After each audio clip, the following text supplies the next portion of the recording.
All right, everyone, in this month's article, I want to talk to you about seeing the big shot. Look, over the years, our style has become very synonymous with big architectural shots, and that is very much my style. And it doesn't have to be your style, but if you want to experiment with it and sell big portraits on your client's wall, something other than an 8x10, I highly encourage you to get a little bit bigger, a little bit wider in the way you photograph. Now, that doesn't mean I don't take those tight portrait shots. Of course I do.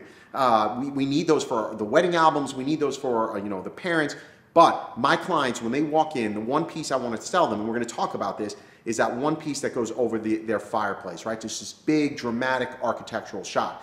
And so the first thing you want to think about is how to see the shot. What are you even looking for, right? So when I talk about seeing my shot, I walk onto a scene and I'm looking for big drama, balanced drama too, right? So I hate big gaps in the sky because your eye gets drawn away to the brightest part of an image. So if you're looking for an urban scene, look for something that's free of clutter, right? I don't want to see cars in the background.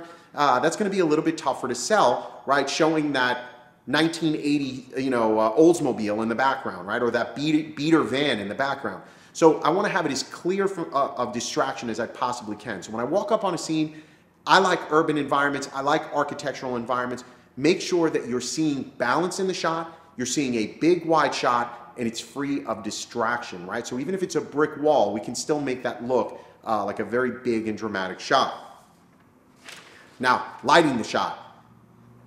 Yes, natural light is great when it's there for you, but with natural light, it becomes very difficult to create separation of your subject. We want them to pop in the scene, right? Remember, it's a big shot. So if your client is smaller in a big shot, it's going to be really hard for the viewer to find them if they're lit at the same, or with the same light, I should say, as the background is. So I love using off-camera flash, whether it's a strobe like a B1 or a speed light, anything to create separation, darken that background. So you have to learn how to use flash. Off-camera flash is a must in some of these big dramatic scenes if you want to create some of that separation and, of course, drama, right? Ultimately, you're going to want to design your own signature style, if you will.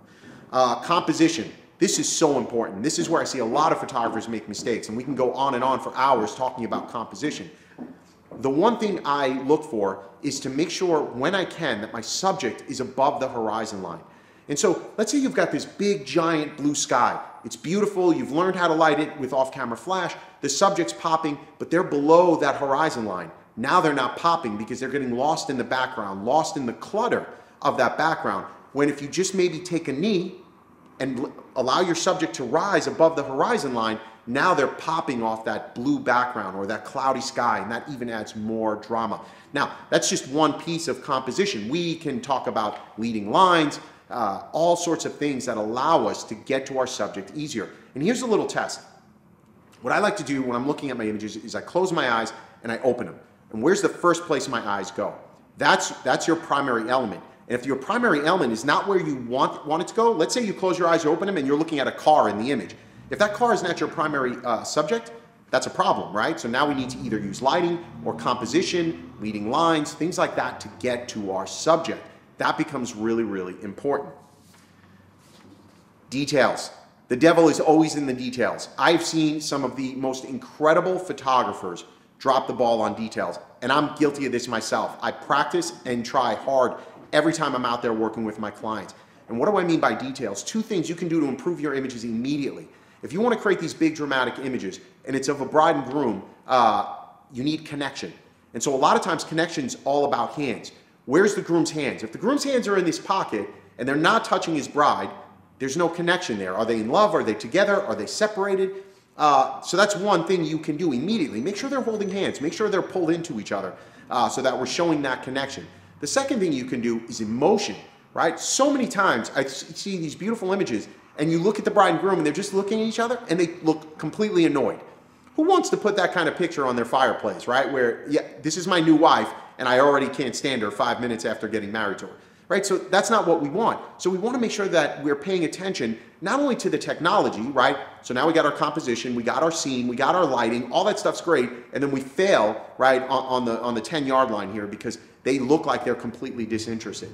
We have to make sure that they're into one another, and that's both in emotion and body language, okay? So if they're both looking away because you want to do something that's a little bit more dramatic, avant-garde, or any of that kind of stuff, make sure they're both sharing the same expression, right? We don't want them both looking off into, it's got to make sense, okay? So pay attention to those little details. And this is, details go on, right? It's the dress, the tuxedo, is the button buttoned, is his tie straight, is the dress fluffed correctly? These are all the things that matter when you want to create these big, epic, dramatic shots. And then finally, selling the shot. This is where a lot of you struggle, right? You don't know how to actually sell these pictures. A lot of times clients will come in and look at these images, right? And they're looking at, they see this big picture and they're small. And then they think, well, if this is an 8x10, we're so tiny you can't even see us. That's the point. We try to sell these 30x40 or larger for our clients. If you're not trying to sell large prints, they're not going to buy the large prints. And I'll be the first to admit, this will look ridiculous as an 8x10. And that's kind of the point. If you want them to buy something big, something large, you've got to show them this in a large format. And that's why we shoot this way. So, you know, something that I've said for years and years, tight, middle, wide, tight, middle, wide. So I'm always going to get that tight shot to show that immediate connection, kind of a mid shot, right, to show maybe a little bit more full body. They're fuller in frame. But then I need that big, wide, dramatic shot. And that really helps us tell a story with every single scene. So get out there, start creating something epic all on your own. And I promise you, your clients will respond with happiness and bigger sales. Enjoy.